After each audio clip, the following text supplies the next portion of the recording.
Hello, अगर आप class 10th में हो तो यह वीडियो आपके लिए है।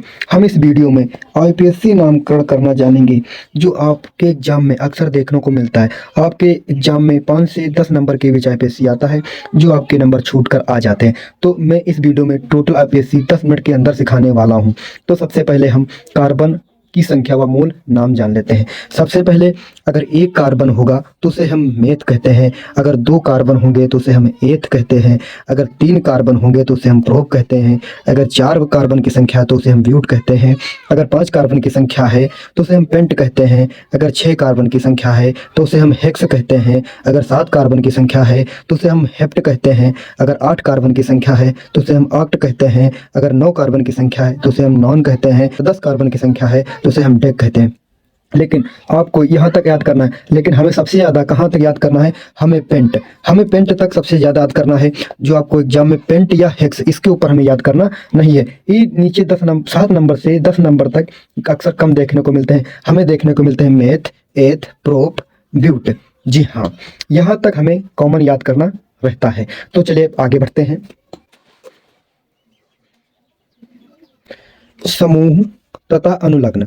जी हाँ, अगर हमारा एल्केन समूह है तो एल्केन समूह में हमारा एन लगता है। अगर एल्केन समूह है तो एल्कीन समूह में हमारा ईन लगता है। और अगर एल्काइन समूह है तो एल्काइन समूह में हमारा आइन लगता है।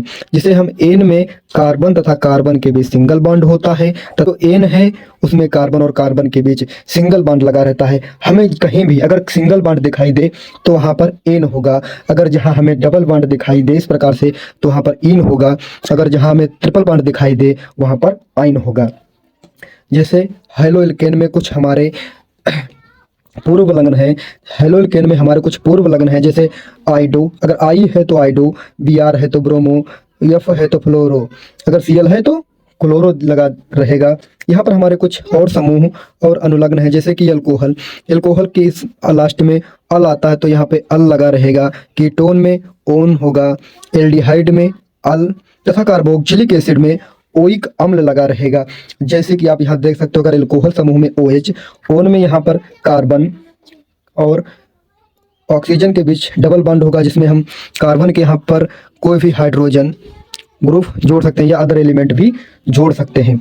और जो हमारा यहाँ पे एल्डिहाइड है जिसमें अल, तो यहाँ पर हमारा एक Cl समूह या कार्बन जोड़ सकते हैं, या यहाँ पर H भी जोड़ सकते हैं। कार्बोक्सिलिक एसिड, जिसका समूह कार्बोक्सिलिक एसिड या ओइक अम्ल में यहाँ पर एक OH समूह लगा रहेगा और यहाँ पर हम एक हाइड्रोजन या अदर एलिमेंट भी जोड़ सकते हैं। अब आगे बढ़ते हैं। यहाँ पर हमारे कुछ इंपॉर्टेंट क्वेश्चन दिए हुए हैं, जैसे कि नंबर 1, इसका हम नामकरण करना जानेंगे कि आईपीएससी नामकरण कैसे होता है। तो सबसे पहले हम देख लेते हैं कि कार्बन की संख्या यहाँ पर 1 है और यहाँ आसपास 4 हाइड्रोजन लगे हुए हैं। जैसे कि कोई भी कार्बन होगा तो उसके पास 4 हाइड्रोजन या उसकी बैलेंसिंग 4 होगी। उसके सिर्फ 4 हाइड्रोजन ही, मतलब कार्बन से सिर्फ 4 हाइड्रोजन ही जुड़ सकते हैं, अदर एलिमेंट नहीं जुड़ सकता है। तो यहाँ कार्बन के पास 4 हाइड्रोजन है, तो यहाँ पर सिंपली हम लिखेंगे मेथ। सिंगल बॉन्ड पे यहाँ एन लगता है तो इसे हम मेथेन कहेंगे, जिसे हम CH4 कहते हैं। और हमारा यहाँ पे दूसरा क्वेश्चन है, जिसमें कार्बन की संख्या 1 तथा 2। हमारे यहाँ कार्बन की संख्या 2 है तो इसे हम एथ कहेंगे। प्लस यहाँ पे डबल बॉन्ड लगा हुआ है तो इन होगा, प्लस इन, तो यह हो जाएगा एथीन।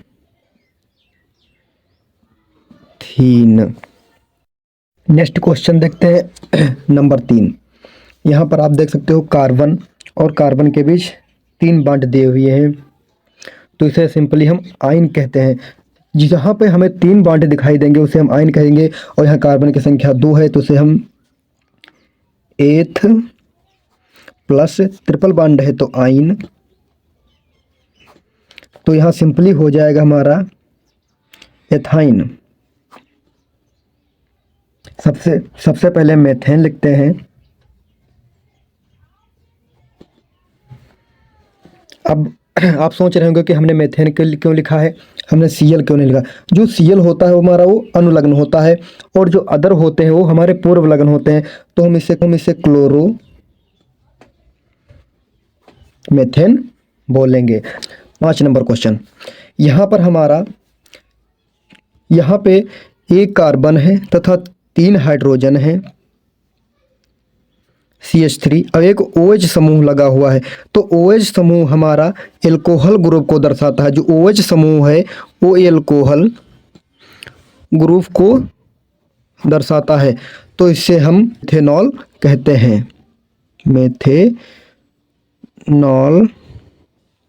इसे हम मेथेनॉल कहते हैं। हमारा छठा क्वेश्चन है जिसमें हमारी कार्बन की संख्या 2 है, तो इसको हम इस प्रकार से भी लिख सकते हैं CH3 CH2 OH, और या इसको हम C2H5 OH के नाम से भी लिख सकते हैं। तो इसका हमारा नाम होगा, इसमें हमारे दो कार्बन समूह हैं, तो इसमें हमारा एथ प्लस एल्कोहल समूह है तो एथिल एल्कोहल हो जाएगा, और इसका हमारा साधारण नाम एथेनॉल है। एथेनॉल, क्योंकि इसमें एक एल्कोहल समूह लगा हुआ है। 7 नंबर, इसको हम इस प्रकार से भी लिख सकते हैं HCOOH।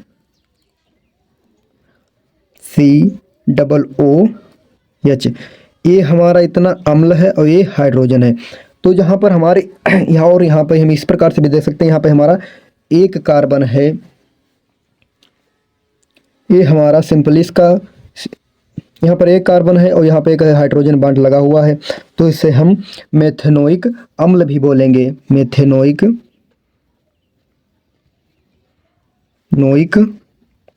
अम्ल, और इसका साधारण नाम फार्मिक अम्ल होगा। इसका साधारण नाम फार्मिक अम्ल होगा, जिसे कीटोन का पहला सदस्य बोलते हैं, जिसे कीटोन का पहला सदस्य भी बोलते हैं।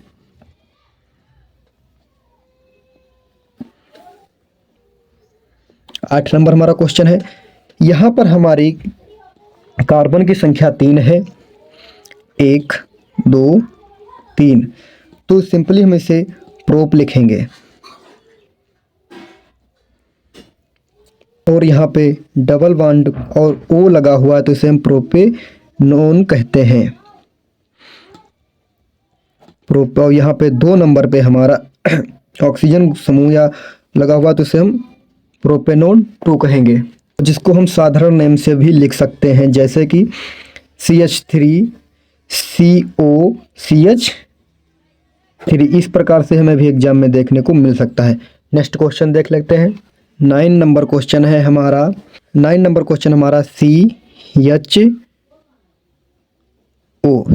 HCHO, जिसको हम सिंपली फॉर्मेल्डिहाइड के नाम से भी जानते हैं, और इसका हमारा साधारण नेम होगा मेथेनॉल।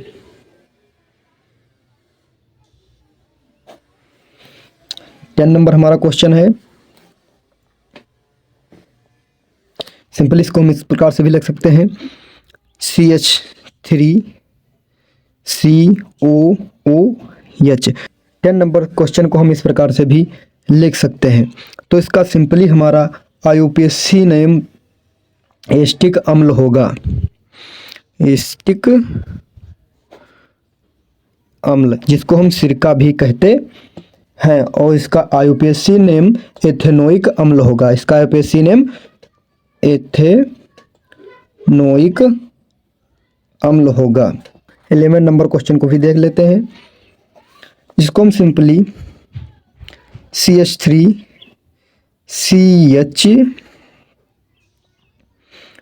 तो ये हमारा एल्डिहाइड ग्रुप है, इसको हम सिंपली एस्टेल्डिहाइड के नाम से भी जानते हैं।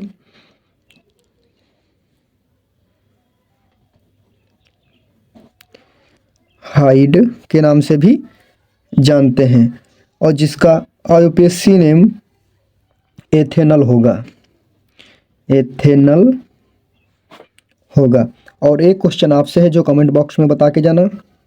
इस क्वेश्चन को आपको कमेंट बॉक्स में बता के जाना है। अगर हाँ वीडियो अच्छा लगा हो तो प्लीज़ वीडियो को लाइक एंड चैनल को सब्सक्राइब कर देना। वीडियो अच्छी लगी हो अपने दोस्तों के साथ शेयर भी कर देना। मिलते हैं नेक्स्ट वीडियो में, तब तक के लिए जय हिंद।